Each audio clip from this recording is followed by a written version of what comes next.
대한민국 이지스함이 위험하다. 중국에 두려워하는 이유? 고고도 미사일 방어체계인 사드 배치로 인해 동북아 정세는 많은 혼란이 야기되었다. 우리 정부는 사드는 북한에 점증하는 위협으로부터 한국과 주한미군을 보호하기 위해 결정한 것이라고 공식적인 의견을 밝혔지만 중국의 반발을 멈출 수는 없었다. 중국은 북한보다도 훨씬 강력한 거부 의사를 표출하며 사드 보복을 감행했다. 이 때문에 상당한 경제적 타격까지 감수해야 했던 대한민국이다. 이처럼 중국은 사드 배치에 상당한 위기의식을 느끼고 있다. 그런데 중국이 사드보다도 더욱 두려워하는 무기가 있었으니 바로 대한민국의 이지스함이다. 오늘은 중국이 한국의 이지스함을 두려워하는 이유에 대해 자세히 알아보고자 한다. 한국은 현재 세계 3위급의 이지스함 3척을 보유 중이며 2023년 이후 차기 이지스함 3척을 추가로 실전 배치할 예정이다. 이를 통해 현재 한 개뿐인 기동전단이 3개의 기동전단으로 구성되면 대한민국 해군 전력에 큰 힘이 될 것으로 전망되고 있다. 특히 차기 이지스함은 현재 운용 중인 세종대왕급의 단점을 적극 개선하여 건조될 것이기 때문에 더욱 막강한 능력을 자랑할 것으로 기대된다. 현재 대한민국의 대표 이지스함은 세종대왕함이다. 세종대왕함은 지난 2007년 5월 진수돼 2008년 12월 실전 배치된 대한민국 최초의 이지스함으로 우리나라를 세계 5번째 이지스함 보유국으로 만들어준 함정이기도 하다. 또한 우리 해군이 보유한 전투함 중 가장 큰 함정이다. 비슷한 크기의 이지스함을 보유한 국가는 미국과 일본 정도이며 미국과 일본의 최신형 이지스함에 견주어 봐도 뒤지지 않는 능력을 갖추고 있다. 1. 위협적인 탐지거리.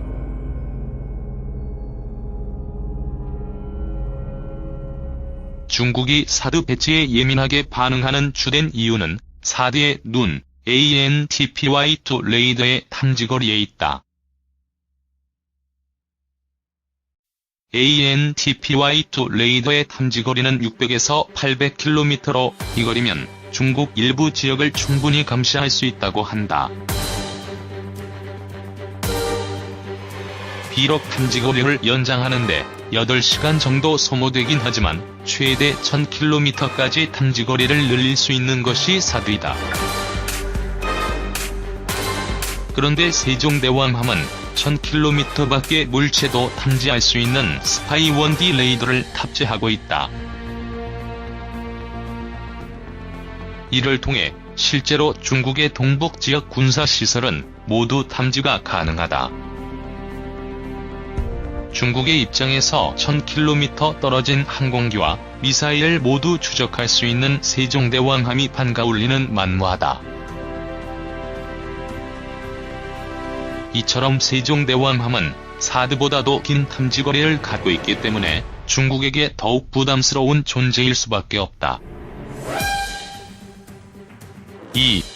전략무기 무력화.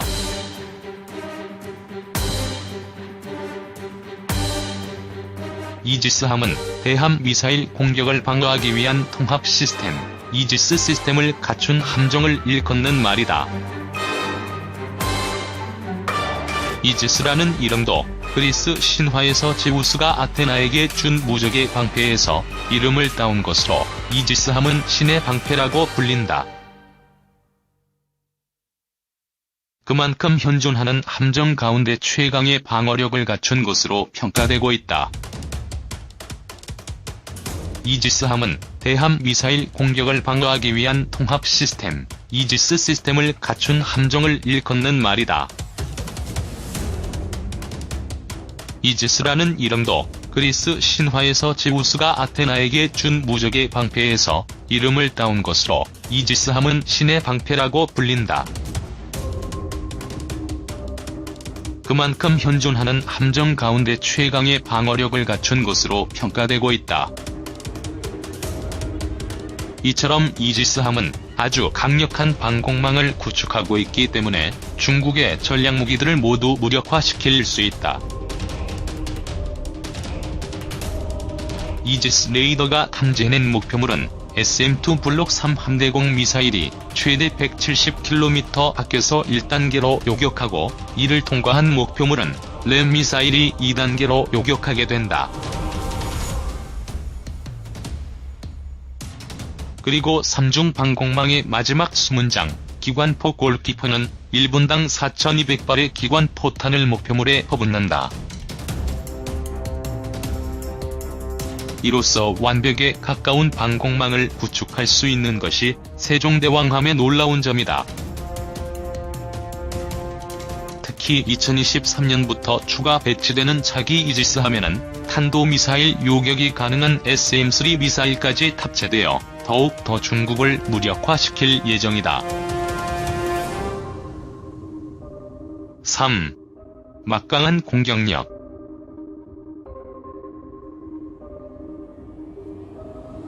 현존하는 이지스함들 중에서도 가장 많은 미사일을 장착할 수 있는 것이 바로 세종대왕함이다. 세종대왕함에는 128기의 수직발사기가 실려있다. 즉, 128개의 미사일을 장착할 수 있다는 것이다. 이는 미국 알레이버크급 이지스 구축함이나 일본 아타고급 이지스 구축함이 96기의 수직 발사를 갖고 있는 데 비해 32개나 많은 수치이다. KV-1S 한국형 수직 발사 체계에는 중국을 두려움에 떨게 할 전략무기까지 장착되어 있다.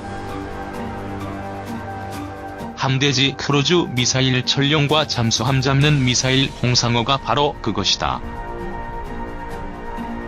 특히 전령은 1000km 떨어진 목표물을 오차 3m 이내에 정확도로 공격이 가능한 무시무시한 무기이다.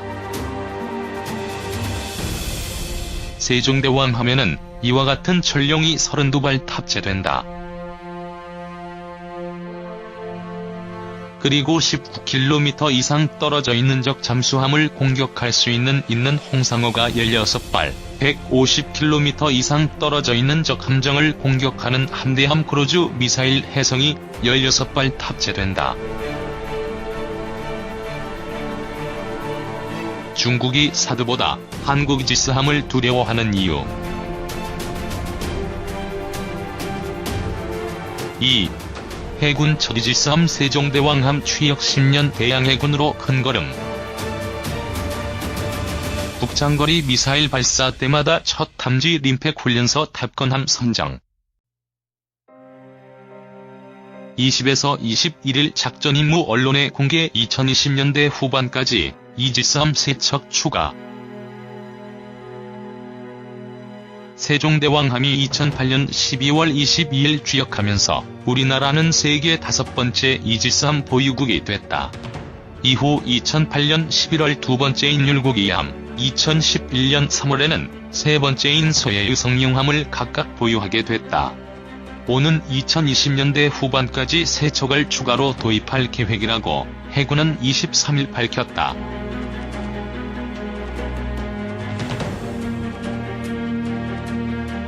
이지스함은 이지스 전투체계를 탑재한 구축함으로 한 척으로 다수의 적 항공기와 전함, 미사일, 잠수함을 제압할 수 있다.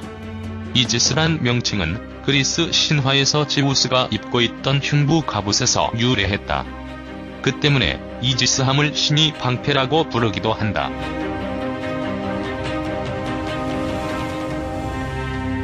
해군은 이지스 구축함의 도입이 해군 전력 증강 역사의 큰 전환점이자 명실상부한 대양 해군으로의 큰 걸음이 된 것이라며 세종대왕함에 탑재된 최신 전투체계와 광역 대공 방어 능력은 우리 해군을 선진국 대군에 필적하는 해군의 수준으로 올려놓았다고 평가했다.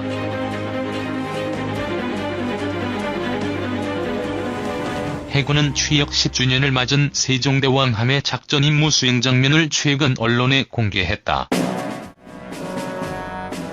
지난 20일 오후 3시 경남 진해항을 출항한 세종대왕함은 이어도 근해까지 항해하면서 제주 남방 해상교통로 안전 확보 및 영해 수호 임무를 수행했다. 21일 낮 12시께 제주항으로 귀환할 때까지 야간 기관실 및 전투지휘실 당직 근무와 함정지휘부인 함교 지휘 근무 장면 등을 보여주었다.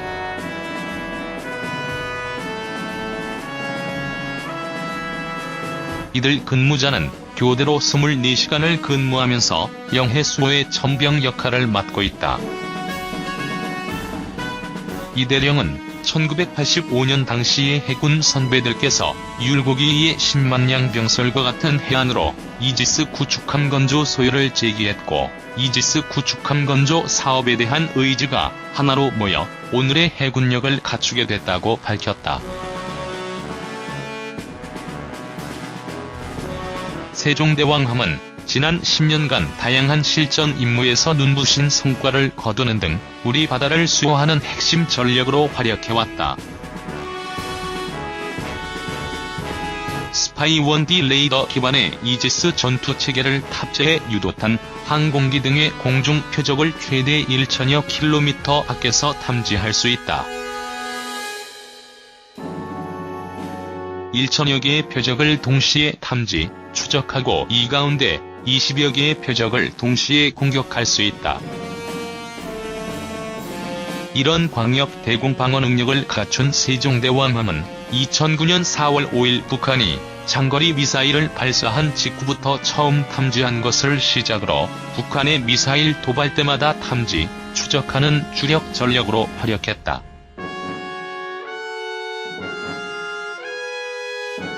2012년 12월 12일 발사된 북한의 미사일에 대해서는 발사체가 분리되어 추락하는 것은 물론 낙하 지점까지도 정확하게 추적해 발사 이틀 만에 첫 잔해를 인양할 수 있도록 도왔다.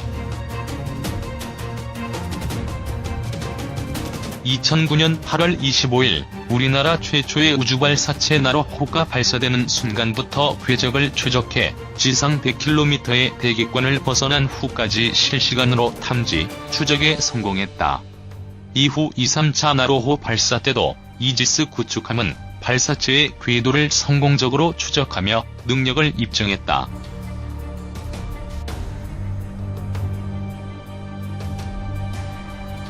함포 통제 시스템의 정밀한 사격 통제 능력을 바탕으로 기존 함정보다 함포 사격 명중률이 높아 해상화력 지원 등 효과적인 지상작전 지원을 할 수 있다.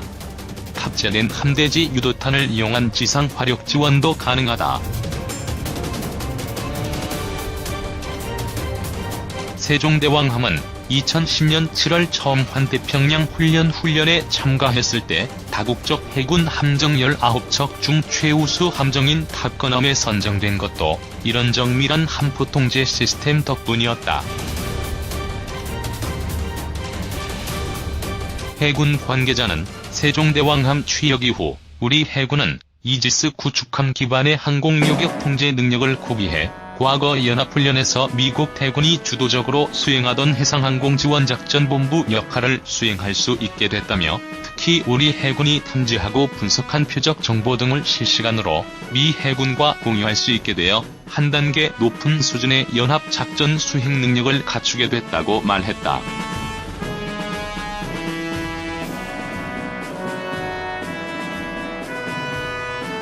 그는 우리 해군은 세종대왕함을 비롯한 세 척의 이지스 구축함을 중심으로 해군 특성에 적합한 지휘 통제 체계를 확립하고 임무 수행 절차를 표준화하는 등 전과 해상에서의 작전 지휘 능력을 높였다며, 다국 해군 간 연합훈련에서 해상전투지휘관 임무 수행 능력도 인정받았다고 강조했다.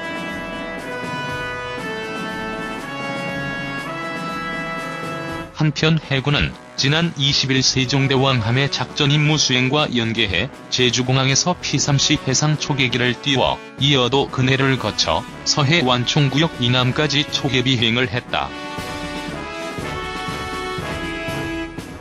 이어도는 우리나라 배타적 경제수역 내에 위치하고 있어 국제법상 500m의 안전수역을 설정할 수 있으나 이어도는 한중 간 배타적 경제수역 및 함중일 3국의 방공식별 구역이 각각 중첩되어 긴장 발생 가능성이 높은 곳이다.